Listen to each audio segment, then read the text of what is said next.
Mon âme s'est réjouie et mon cœur est dans la détresse. Parce que le Fils de l'homme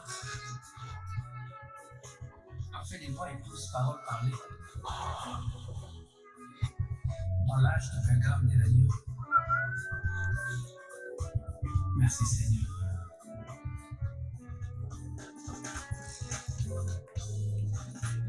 L'âge des pergames identifie le mariage.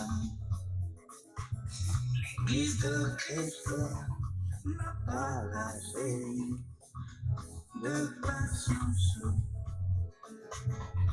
pour attendre que la parole se fasse chair. Pour attendre que l'ange puissant s'incarne comme Ève dans le jardin d'Éden. N'a pas attendu que le roi de vie se fasse chair.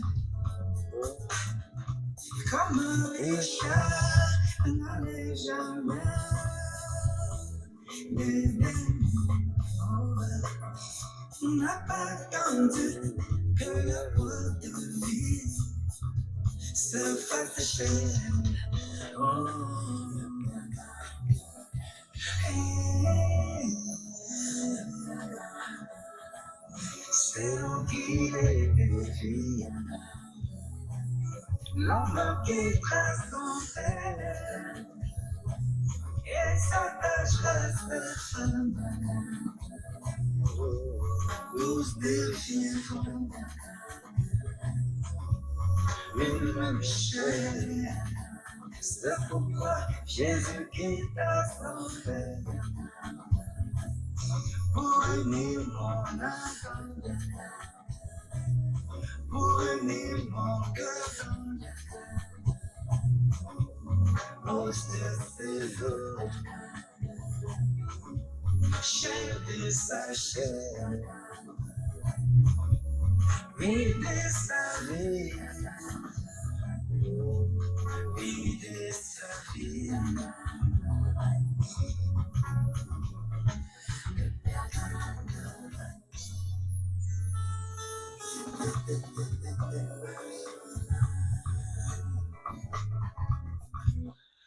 Oh, honneur à la ville, honneur à la ville, nous sommes très heureux ce soir, malgré le petit froid qui me frappe là. Nous avons quand même pris le temps de se présenter ici afin de vous donner comme promis de parler autour du thème que nous avons commencé dans le groupe. J'ai voulu faire une petite vidéo pour essayer d'apporter quelques écritures afin d'aider les jeunes qui se préparent à convoler à juste noces, et ça peut toujours apporter un peu plus dans votre croissance. Donc la question qui était posée, que nous voulons répondre ce soir, c'était quel est le meilleur don qu'un homme peut offrir à une femme, et qu'une femme peut offrir à un homme. C'est dans cet élan que nous allons essayer de pouvoir aborder ce thème avec certaines écritures, et nous allons directement aller pour ne pas perdre le temps, excusez-moi, nous allons aller rapidement, c'est dans Éphésiens, je pense que c'est dans Éphésiens 5, le verset 31 à 32. Je vais rapidement, il dit, c'est pourquoi l'homme quittera son père et sa mère et s'attachera à sa femme. Les deux seront une seule chair. Ce mystère est grand, je le dis par rapport à Christ et à l'Église. Déjà, quand il nous faut parler de savoir ce que l'homme peut donner le meilleur don qu'un homme peut donner à une femme, ou le meilleur don qu'une femme peut donner à un homme, il faut d'abord, tout de go, comprendre qu'est-ce qui se passe dans le domaine spirituel. Ou encore, si on veut comprendre ce qui se passe dans le domaine spirituel, il faut comprendre dans le domaine naturel. Voilà pourquoi nous allons essayer ensemble avec vous de voir qu'est-ce qu'un homme peut donner et qui ferait que ce don soit meilleur.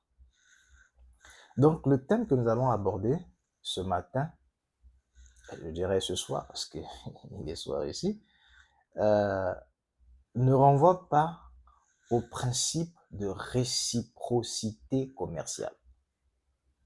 Ce n'est pas fais-moi, je ferai, donne-moi, je te donnerai, mais plutôt une relation amoureuse.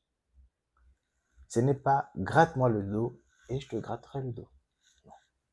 C'est malheureusement pas ce que cela veut dire. Alors, quel est le meilleur don qu'un homme peut donner à une femme ou qu'une femme peut donner à un homme?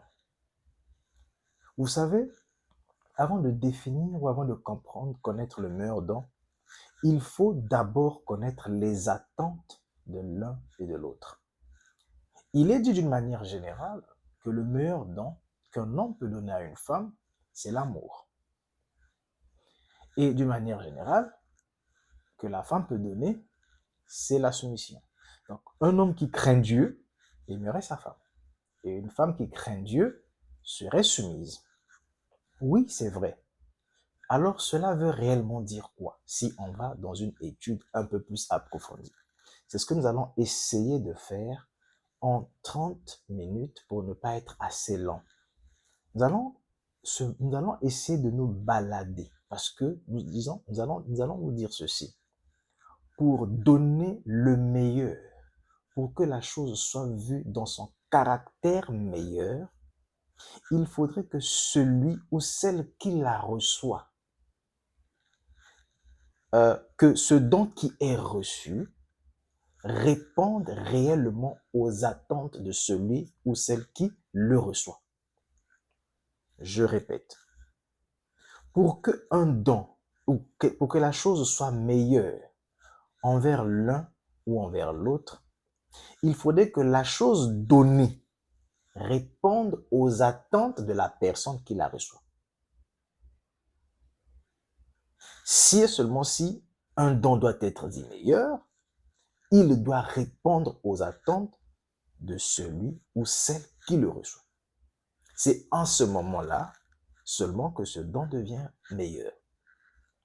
Vous savez, je ne sais pas où est-ce que j'ai noté ça, en passant peut-être c'est quand nous allons déballer. Il y a beaucoup des... je ne sais plus où est-ce que j'avais mis ça, mais bon, je vais arriver, nous allons voir ça. Il y a beaucoup de gens, par exemple, qui ont donné, qui pensent, je prendrai d'abord un exemple dans les Écritures, vous achetez une chaussure qui n'est pas à votre pointure, malgré la beauté, la qualité, la forme de cette chaussure, si celle-ci ne répond pas à vos attentes, en quoi celle-ci est meilleure? Donc, c'est simplement pour enrichir ce que nous venons de dire tout à l'heure, que le meilleur don, le plus beau ou le plus bon, c'est celui qui répond aux attentes de celui ou celle qui le reçoit. On sait que le plus grand don, c'est quelqu'un qui aime Dieu. Pour l'homme, ça se manifeste par l'amour. Pour la femme, par la soumission. Nous allons aller maintenant selon le principe d'attente. Nous allons essayer, s'il y aura un deuxième volume, nous le ferons. Nous serons très précis, très courts. Nous allons essayer de nous balader dans les attentes. Nous allons voir les attentes selon la Bible.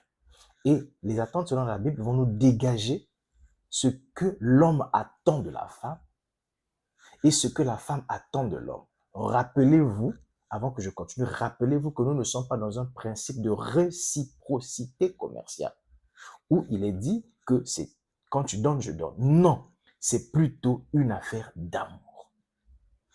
C'est une définition de soi. Ce n'est pas parce qu'il a fait, mais c'est ce que je suis. Je vais vous inviter par là d'aller dans le livre. Nous allons commencer avec le livre d'Apocalypse. Voilà.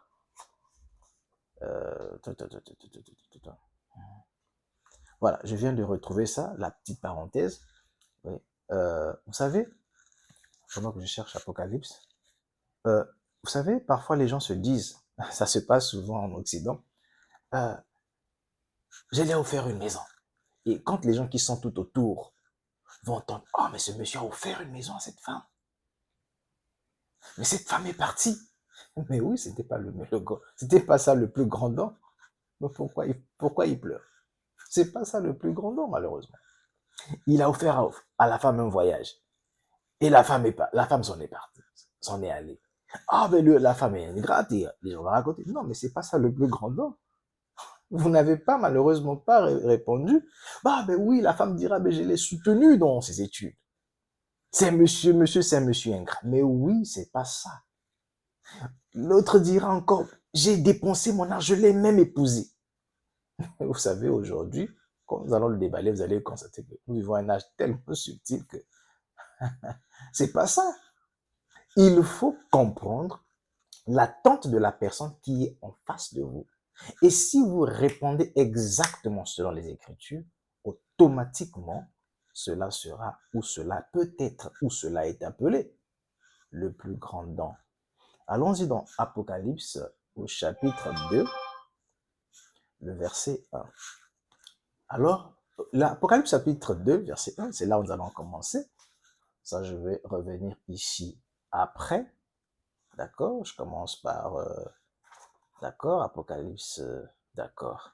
2, 1. Il dit ceci. Écrit à l'ange de l'église d'Éphèse. Écrit à l'ange de l'église d'Éphèse. Voici ce que dit celui qui tient les 7 étoiles dans sa main, qui marche au milieu des chandeliers d'or. Je connais tes œuvres, ton travail, ta patience. Je connais que tu ne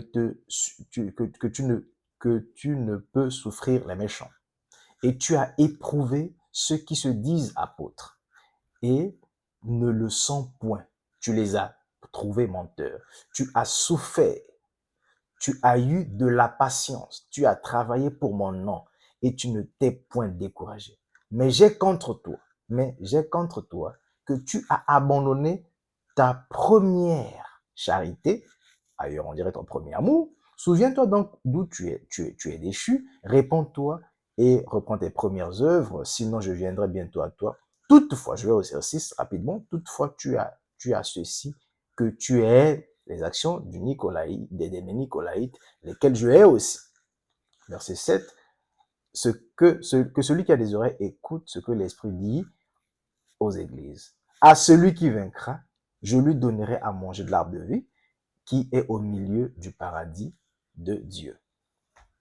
Ici, nous avons déjà les attentes. L'âge d'Éphèse nous dit quoi? L'âge d'Éphèse nous dit, je connais tes œuvres.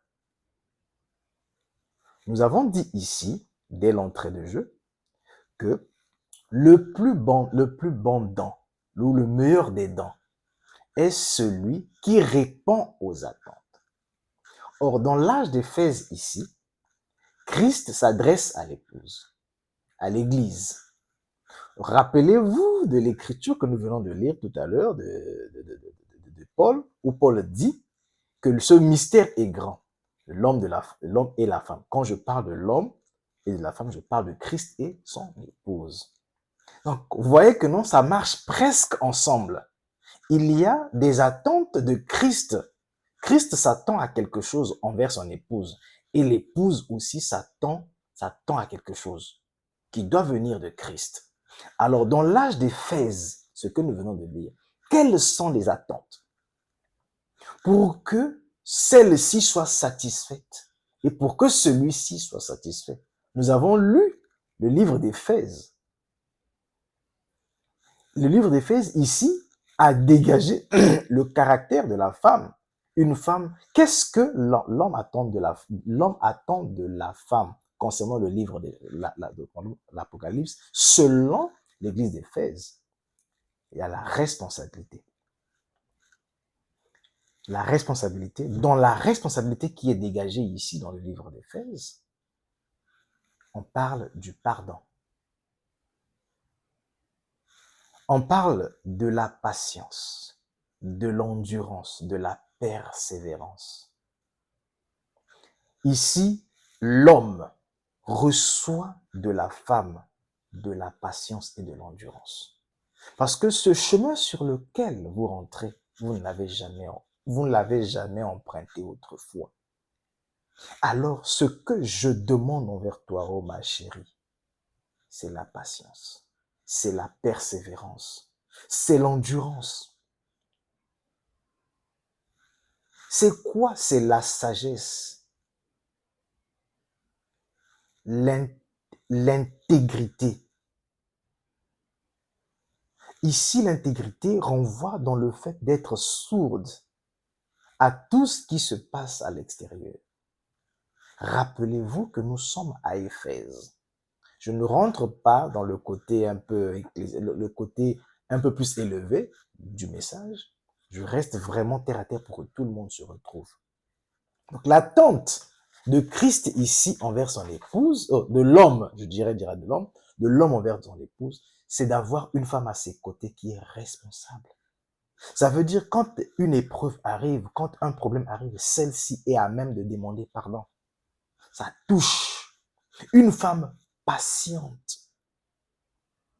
Une femme qui endure dans la patience. Une femme qui est persévérante. Une femme sage. Rappelez-vous, ne rentrons pas dans trop de définitions, ça va prendre trop de temps. La femme sage bâtit sa maison. Regardez la femme querelleuse. Comment est-ce qu'elle détruit son foyer. Mais la femme sage et une femme intègre. Et nous avons ici l'élément qui va essayer de se répéter partout où nous allons étudier. Nous avons la fidélité. Malgré les épreuves, malgré les tentations, une femme fidèle. On ne rentre pas dans les définitions, sinon ça sera trop long. On peut revenir dans d'autres numéros, faire encore.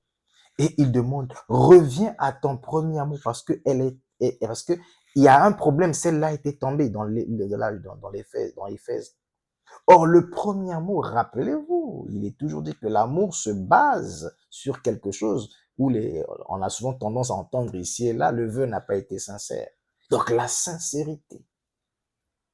Donc, ici, ce que l'homme attend de sa femme, c'est c'est une personne de très sincère.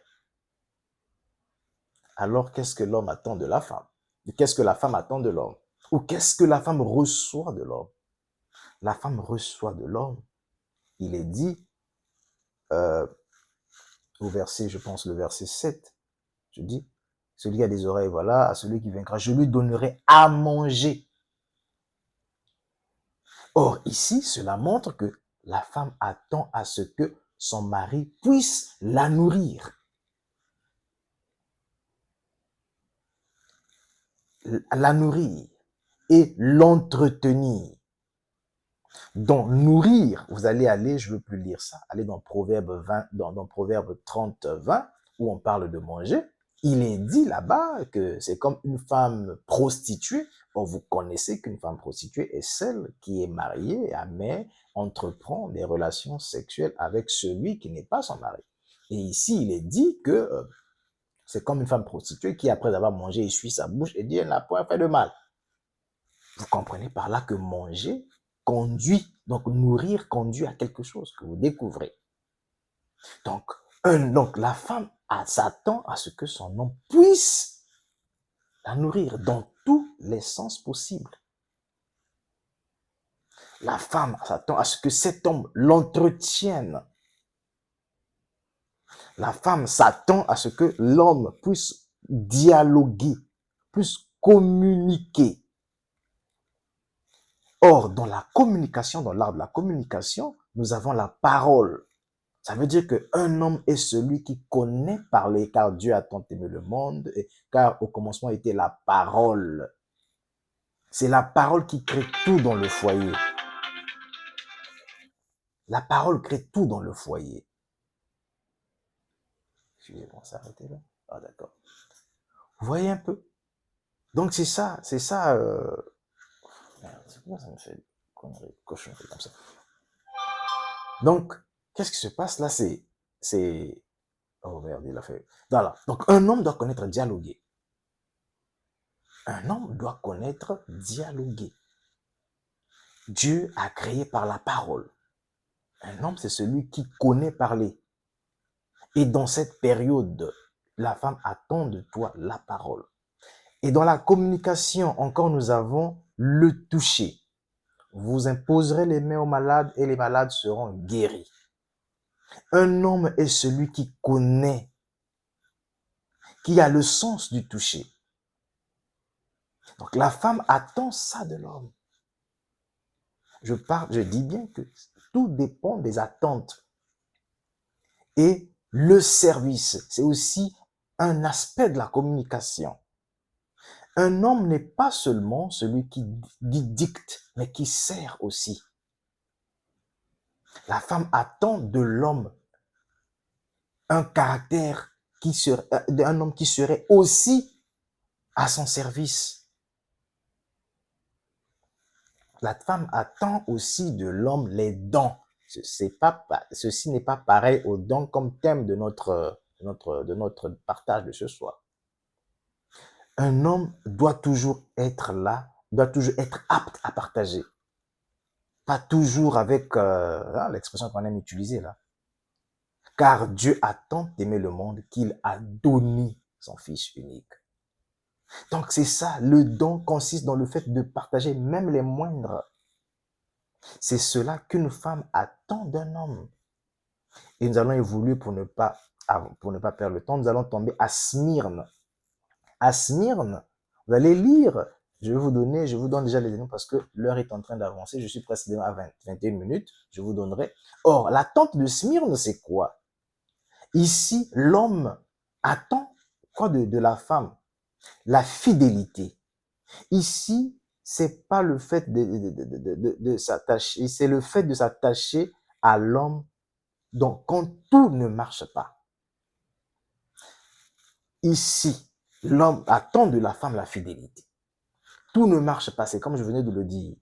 Le chemin sur lequel vous allez passer maintenant, vous ne l'avez jamais emprunté hier.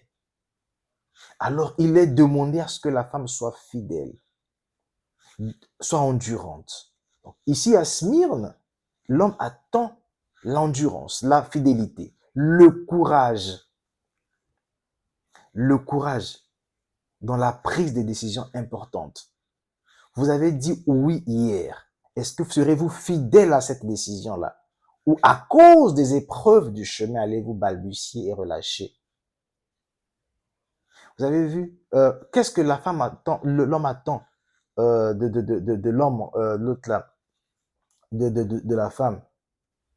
Une femme qui, quand vous allez lire un peu le livre de Smith, vous allez comprendre, qui prie pour son homme. Et quand vous allez lire, il dit quoi? À celui qui vaincra, je peux aller rapidement, il dit, celui qui vaincra ne recevra point dommage de la seconde, aucun dommage de la seconde mort. Ici déjà, la récompense, on parle de la seconde mort. Or, la mort est l'opposé de la vie. Ce qui nous emmène à comprendre déjà que dans la femme attend de l'homme la vie. Or, qu'est-ce que la vie? Qu'est-ce que la vie? La vie ici, c'est le fait, comme on parle de la vie éternelle, c'est une relation, pas fondée sur les éléments éphémères. Une relation qui peut commencer, ou une joie qui peut commencer aujourd'hui et s'éteindre demain. Donc là, l'homme, dans son caractère, doit donner à la femme quelque chose de perpétuel. Quelque chose de perpétuel. Or, la seule chose qui est perpétuelle, c'est la vie. Et qu'est-ce qu'il attend de l'homme, selon les attentes de Smyrne? C'est la protection. Un homme doit être un protecteur. Qu'est-ce qu'elle attend selon le livre de Smyrne? L'élévation. Un homme qui élève sa femme, qui l'oriente. Et quand un homme élève, oriente, donne des éléments qui puissent durer dans le temps, à ce moment-là, la femme se sent satisfaite. Selon le livre de Smyrne. Nous tombons à Pergame. Qu'est-ce que l'homme attend, les attentes de l'homme dans Pergame? Nous avons la fidélité qui revient encore, la loyauté, le courage. Et une femme qui démontre ça à son mari, le mari se sent aimé, se sent considéré. Et en retour, qu'est-ce que la femme attend de l'homme selon les attentes de Smyrne? Vous allez faire l'étude, je peux plus parce que l'heure est avancée. L'homme attend quoi? L'homme donne à quoi? Il dit que non, à celui qui vaincra, je lui donnerai la manne cachée. Or, qu'est-ce que la manne? La manne, c'est déjà de la nourriture. La femme attend que celui-ci me nourrit. Un homme, c'est un pourvoyeur, malgré les difficultés. Un homme doit pourvoir, doit nourrir. Je lui donnerai de la manne cachée. L'homme pourvoit aux besoins de la femme. Il dit que non, je lui donnerai le caillou blanc. Or, qu'est-ce que le caillou blanc? Vous êtes là, on peut toucher un peu les éléments du message, selon le sens de Junior Jackson. Le frère William Branham qui voit, ils sont arrivés au bas de la montagne, il y avait un caillou blanc sur lequel aucun rayon de soleil n'est passé dessus. Il dit, attendez-moi ici, je monte à la montagne, je reviendrai avec l'interprétation. Mais quand il est monté, il revient, tout le monde est parti.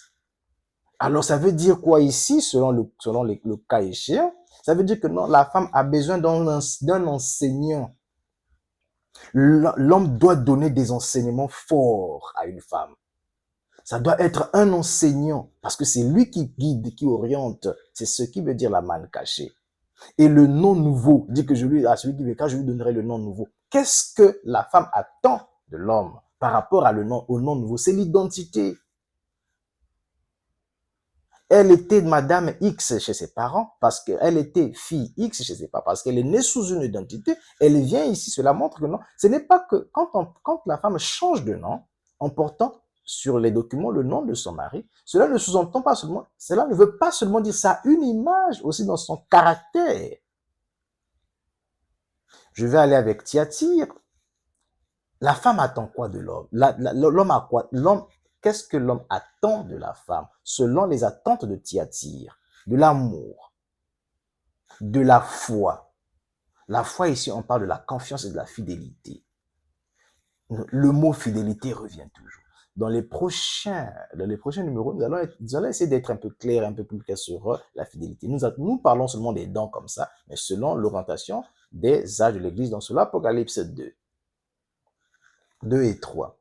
Le service, nous venons de parler du service en amont. Là, donc, le service ici, la femme doit être au service de son mari. Donc, l'homme ici attend de sa femme une femme serviable et une femme persévérante. Vous allez remarquer ici, il y a un caractère qui se lève, Jézabel, parce que il y a un esprit qui caractérise Thyatire. Il y a Jézabel qui monte. Or, Jézabel veut dire l'autorité. Et à cause de cette autorité-là, parce que la femme est influencée. N'oubliez jamais ce que Job dit. Job, je pense, 38 dit, connais-tu les lois des Mazarous? Règles-tu son pouvoir sur la terre? Parce que chaque âge ou chaque période d'attente influence ce corps. Vous allez voir quand nous allons arriver à la Odyssée. Voilà pourquoi, à cause de l'esprit de Jézabel, qui prenait l'autorité devant les hommes, la femme, pour vaincre ça, il est question, pendant l'âge de Thyatire, de donner à l'homme de l'amour, de la foi, d'être à son service et la persévérance. Si on peut continuer, je suis en train d'aller très vite parce que je dois chuter. Alors, selon l'âge de Thyatire, qu'est-ce que l'homme attend de l'homme donne à la femme? Qu'est-ce que la femme attend de l'homme? Il dit quoi? La responsabilité dans le royaume. Je vais retrouver ça pour que vous compreniez qu'est-ce que je suis en train de vouloir dire par là. Je parle de l'âge de Thyatire. Thyatire, Smyrne, Pergame. Thyatire, il dit quoi? Thyatire, celui qui sera son sceptre. Celui qui a des ordres. Ok. T'es fermé. Ok. Thyatire, confesse doctrine, connue, profondeur, Satan, maîtrise. Ok. Oh là là, je ne retrouve pas rapidement, je ne vais pas perdre le temps ici, je vais arriver. Donc, quand vous allez voir le livre de Thyatire, c'est ce qui se passe là avec Tchatir. Là, c'est Tchatir. Je vais rapidement à Sardes. Hein. Sardes, c'est chapitre 3. Voilà. Donc, ici, dans l'âge de Tchatir, ce que l'homme donne à la femme, c'est cette royauté-là. Donc, c'est comme la femme doit se sentir reine chez elle. Et il dit que je ferai d'elle une, je ferai une étoile, je lui donnerai, je retourne là, il parle d'une étoile du matin. Or, une étoile du matin, quand l'homme fait de la femme une étoile du matin, ça veut dire que celle-ci reçoit en elle la capacité de gérer son royaume, donc sa maison. Nous avons ici la capacité financière, la gestion financière, parce que souvent le diable aussi rentre par là, la capacité financière, et malgré cela, elle reste attachée à cet homme. Elle reste attachée à cet homme. Et nous allons avancer avec le livre de Sardes qui est dans Apocalypse 3. Voilà. Ici, quand vous allez lire, vous allez voir que non. Ce que l'homme attend de la femme, c'est de la vigilance. Une femme doit être très, très, très vigilante pour constater tout ce qui entre et sort de sa maison. Rien ne peut entrer dans la maison sans pourtant que la femme ne soit saisie. Et sinon, on est tous exposés. On est tous exposés. Parce que l'homme dépose les règles et il s'en va selon les principes divins. Moi, je ne parle pas des principes d'aujourd'hui, tout est à l'envers. Voilà. L'homme sort pour aller chercher et la femme est là à en renchérir ce que l'homme a déposé comme principe et à surveiller. Et cela prouve sa vigilance. Une femme éveillée parce que le tentateur vient de partout. Voilà pourquoi j'aime toujours dire que non, c'est pas tout le monde qui visite la maison. La maison est un lieu sacré. Et elle doit jouer un rôle majeur dans le fait d'être éveillée et de toujours tenir compte à son homme. Et ce que la femme attend de l'homme selon l'âge de Sardes, nous avons l'honorer. Honorez vos femmes en public, en privé. Parlez toujours en bien d'elles. Je me rappelle un monsieur, un couple, une femme pouvait témoigner. Le monsieur avait sa chambre à côté comme un bureau. Et tout le temps, parfois il se retirait pour aller prier. Une fois la femme s'est rapprochée, il entendait des voix de la pièce. Elle s'est rapprochée de la porte et elle entendait comment cet homme pouvait prier à Dieu en prononçant son nom. Et elle s'est assise, elle s'est carrément fondue en larmes à la porte. Elle ne savait pas quoi dire. Comment est-ce que l'homme, dans la sincérité de la prière, pouvait parler de ses qualités envers Dieu et demandant à Dieu de l'aider. Disons à Dieu, rappelons à Dieu qu'il aime cette femme. Ce sont ces caractères-là dont la femme a besoin. Je vais aller très vite parce que nous sommes déjà à 30, je pense. Et dans l'âge de Philadelphie, la femme ici, l'homme a besoin d'une femme fidèle, d'une femme persévérante et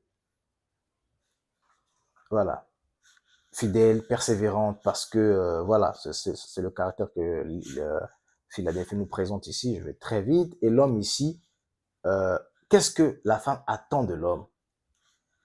On nous parle ici des portes ouvertes. Quand vous allez lire Philadelphie, les portes ouvertes. Les portes ouvertes, ce sont les opportunités. Ça veut dire les exploits que l'homme connaît dans la vie. Parce que la femme fait un sacrifice. Tous les exploits que l'homme connaît de la vie, il les partage. Les portes ouvertes sont des bénédictions. La femme attend qu'elle partage ces périodes de gloire avec vous. Et au-delà, la protection. Et elle devient et dit que à celui qui vaincra, je lui ferai une super structure. On va pas rentrer. Si je rentre dans le message, ça va encore nous embêter. Sinon, on voulait savoir c'est quoi une super structure. C'est ça. Ça veut dire que la femme dans sa maison devient un pilier. Regardez dans le jardin d'Éden, quand Dieu a terminé de créer, quand Adam nommé, Dieu disait Amen. La superstructure. Et elle se sent chez elle, elle se sent dans son royaume. Elle peut régner, oui. Alors, il y aura une particularité avec la Odyssée, comme vous allez voir. Quand la Odyssée tout s'ouvre, le livre de la Odyssée, l'âge de la Odyssée, je veux quand même lire, il dit, écrit à l'ange de la Odyssée, je connais tes œuvres. Il dit, écrit à l'ange, voici ce que dit l'Amen, témoin fidèle, voilà, je connais tes œuvres, oh, voilà, tu es ni chaud ni bouillon, voilà, je te prie, voilà, voilà, voilà, voilà, ok, voilà, ok, ok, ok, ok. Le livre quand on commence avec la Odyssée, il dit que non, tu t'es enrichi. Or, c'est un âge de la richesse. La particularité, c'est quoi? C'est que l'âge de la Odyssée est caractérisé par la richesse. Voilà pourquoi nous vivons dans un moment, dans une période de tâtonnement, selon lequel les hommes aujourd'hui, pour se faire accepter, nous constatons ça souvent, les femmes leur pèsent sur base de ce qu'ils ont, donc des finances.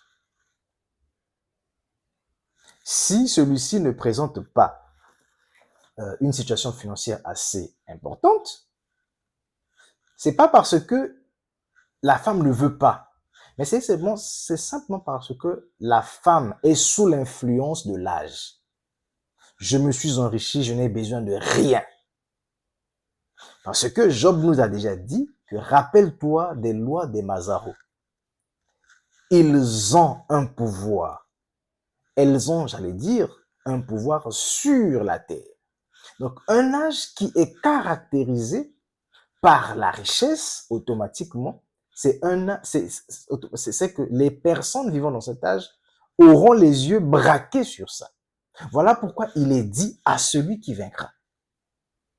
Parce que une fois que l'âge est caractérisé par ça, c'est un âge du divorce. Parce qu'il est dit, je te vomirai, parce que c'est un âge qui est ni chaud ni froid. Il est vomi le divorce.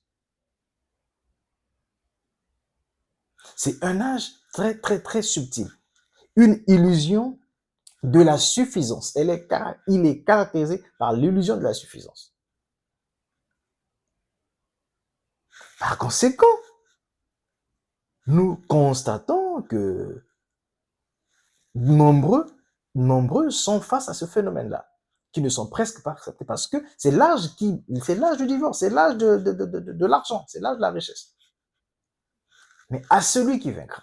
Donc ici, ce que l'homme attend de la femme pendant cet âge d'autosuffisance où la femme est carrément louée selon Hollywood et autres, une femme humble, toujours une femme qui s'attend toujours à son homme, très humble, et elle s'attend toujours, elle ne fait rien sans au préalable avoir vu auprès du père, auprès de son époux. Et par conséquent, ce que l'homme donne à la femme, c'est la dignité. Et vous allez lire plus bas, il dit que non, achète des colliers. Ça veut dire l'homme donne des colliers. Quand on parle des colliers, on parle de la vision. Or, la vision ici, les colliers ici signifient quoi? Des enseignements. Un homme qui a la capacité de voir, d'enseigner. Il enseigne, il offre à sa femme. Parce que c'est pour la soutenir, pour que celle-ci traverse cette tâche. Et après, c'est un homme qui a la capacité de toujours communier.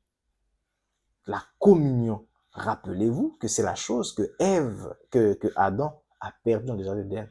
Et c'est la dernière chose qui revient dans Apocalypse chapitre 3, dans l'âge de Laodicée. Donc la femme attend d'un homme qui est toujours dans la communion.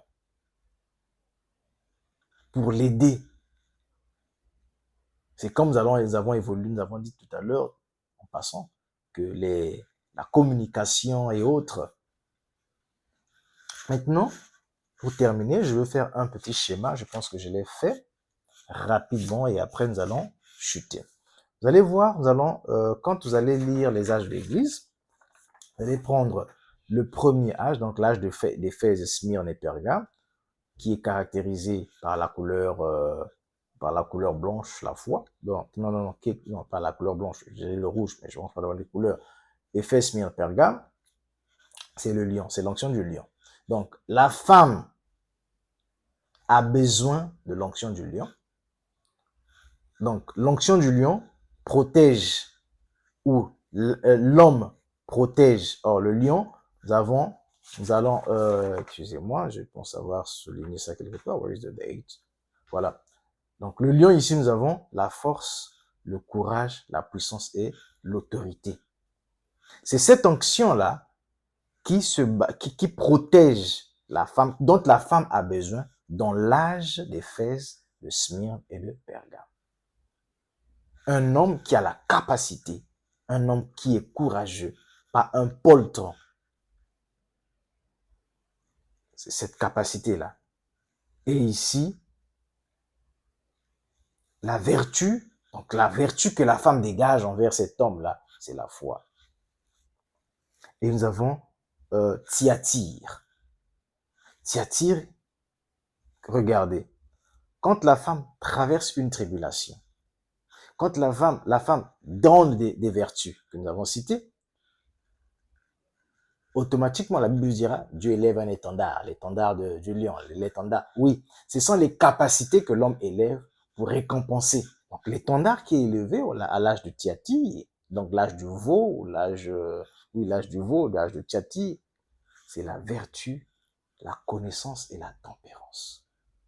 Un homme qui est plein de vertus, un homme qui a de la connaissance pour enseigner, un homme tempérant.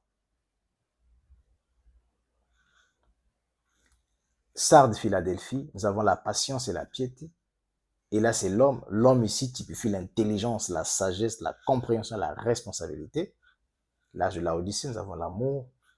Ici, l'homme est un visionnaire.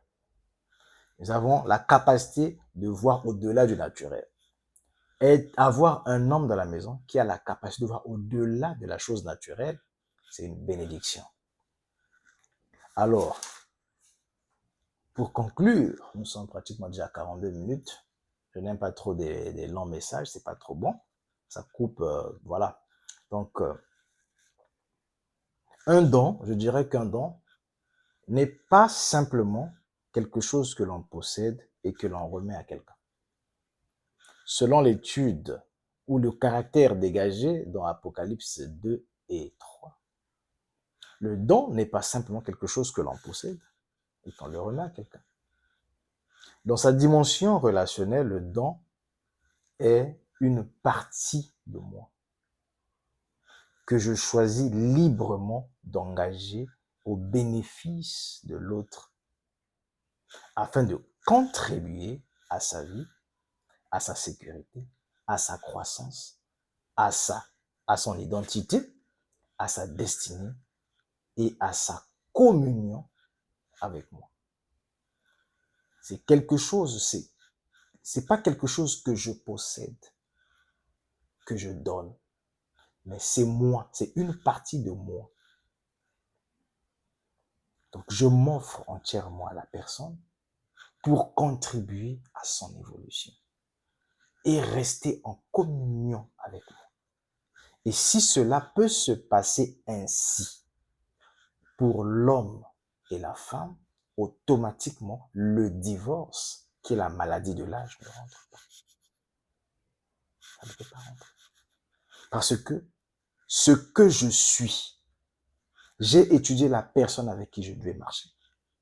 Je connais ce qu'il attend ou ce qu'elle attend. Et j'ai les capacités et j'en ai les capacités parce que je me suis étudié avant de m'engager. Alors je m'offre pour que celle-ci soit soient en sécurité, se sentent aimés, soient épanouis. Imaginez-vous, je prends une parenthèse avant de clôturer, vous êtes un homme, vous voulez avoir beaucoup d'enfants. Et selon le regard de la soumission, la femme accepte. N'oubliez jamais que donner un enfant, c'est être entre la vie et la mort. Alors, qu'est-ce qu'elle veut en retour? Ce n'est pas qu'elle va vous demander, comme je l'ai dit au départ, ce n'est pas une relation, une réciprocité commerciale. Non, ce n'est pas ça. Mais c'est une relation d'amour. C'est quelqu'un qui s'offre. Donc, le vrai don, c'est s'offrir.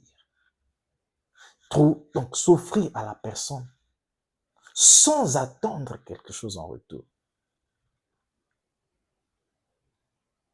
C'est ça le meilleur don.